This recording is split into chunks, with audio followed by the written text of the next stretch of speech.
Well, good morning, my ladies and my gents. Happy Sunday.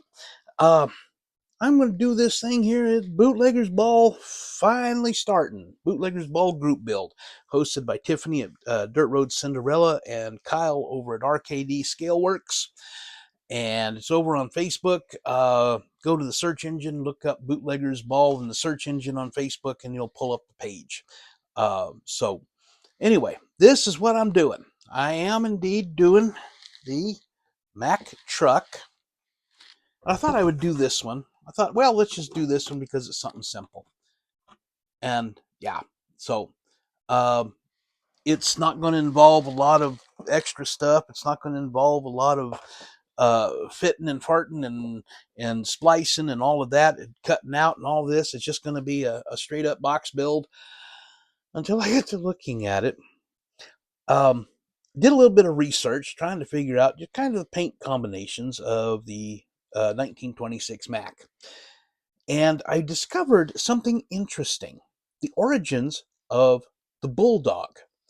The AC was first introduced in 1916. It became the workhorse for the military, for the British and American troops.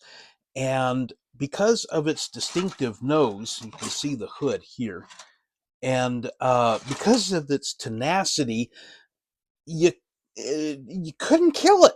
It just kept going and going and going. It's like the Energizer battery before the Energizer battery was ever thought of. So because of its tenacity, because of its shape of its nose, the British started calling it a bulldog, and for good reasons.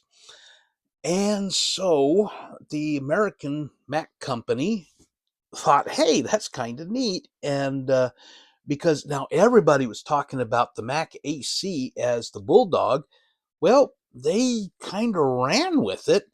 And that's the reason why today, when you see a Mack truck, it will have a Bulldog emblem on the hood and on the sides. And and a little tidbit on the Bulldog emblem. If you see a Mack truck and it has a silver Bulldog, it has non-Mack trucks, or Mack parts, in the driveline, engine, transmission, rear ends, suspension, whatever. You could wind up, like with a Detroit engine in a Mack truck, and you'll have a silver Bulldog. If you have a gold Bulldog, all of the running gear in the truck are Mack parts. Mack engine, a Spicer transmission, that kind of thing. So just a little tidbit when you're doing modeling. If you're doing one and it's got all Mack parts in it, paint the Bulldog gold. Don't leave it silver because it's all Mack parts. Just a little tidbit. But anyway, the engineering in this thing is it's phenomenal by our standards today. You're used to seeing what we normally have. And of course, you've got the engine. You can see the two halves. And it's got two banks and two cylinders. And then it goes through, let me turn this over here. I can get a hold of it. There we go. It goes through the transmission. You can see the two parts here via a drive shaft between the engine and the transmission.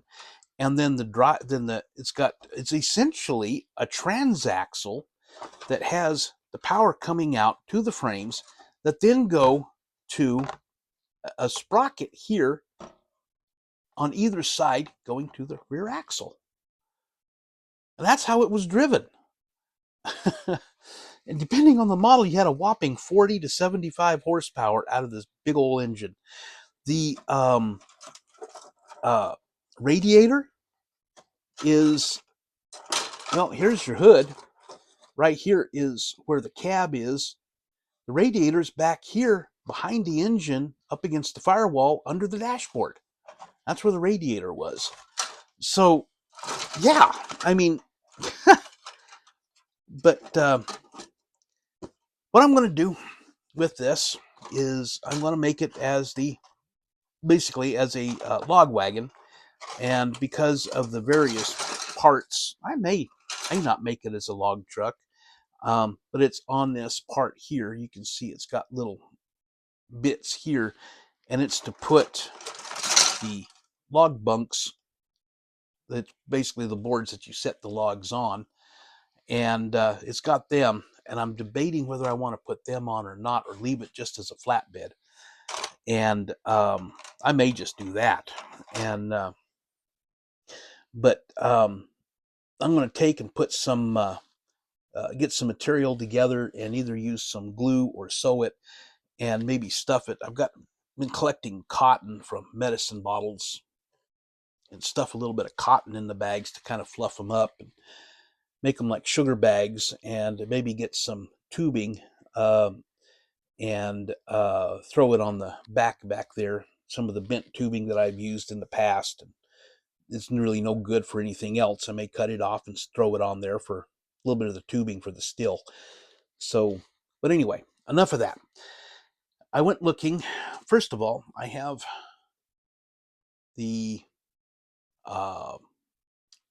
decals for the truck. I'm going to use the Columbia Lumber Company signs and put them on there. And this here goes on the front of the hood. And so, and I went looking as I knew I had it. The police decals for the police car that I want to build, I got these. I think it was AMT put out a police car, like a 1924, 1927 Model T, and they had it set up for a police car. And I built one just as a stock for my mother. She loves detective stories, detective books, and whatnot. And she occasionally does miniatures, 1/12, 1/24 scale. And she built a 1/24 scale detective agency. And so I built her a black Model T to sit out in front of the detective agency for the detective to use. And this was part of what, the decals that were for it. So I'm going to use them on the police car. So, but anyway, trying to keep this short, and I'm not doing a very good job of it. So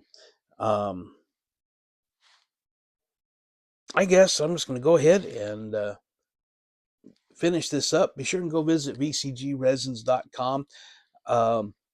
Check out what Josh has available. Be sure and sign up for the newsletter on the homepage. Get notified when new products come out. Go shopping and see what all he's got available. And when you do go shopping and you find some stuff you really want, be sure when you go to the checkout page and you see the little box that says promo code, put in Jester10, Jester10. Save you 10% on your order. Does not include shipping, which is $6, and Josh packs things well, so no worries about that. So anyway, be sure and check that out. Like I said, be sure and check out Tiffany, Dirt Road Cinderella, and Kyle at RKD Scaleworks. Go to Facebook, put in the search engine there, Bootleggers Ball, and it'll bring up their Facebook page. And go check that out for all the rules, which is pretty easy. I'm doing mine in an early 1930s theme. So anyway, I guess I will finish this out since I've kept you now for about 5 minutes longer than I wanted to keep. So anyway, y'all have a great day, the rest of what's left of it, and I will catch y'all next time. BTEX signing out.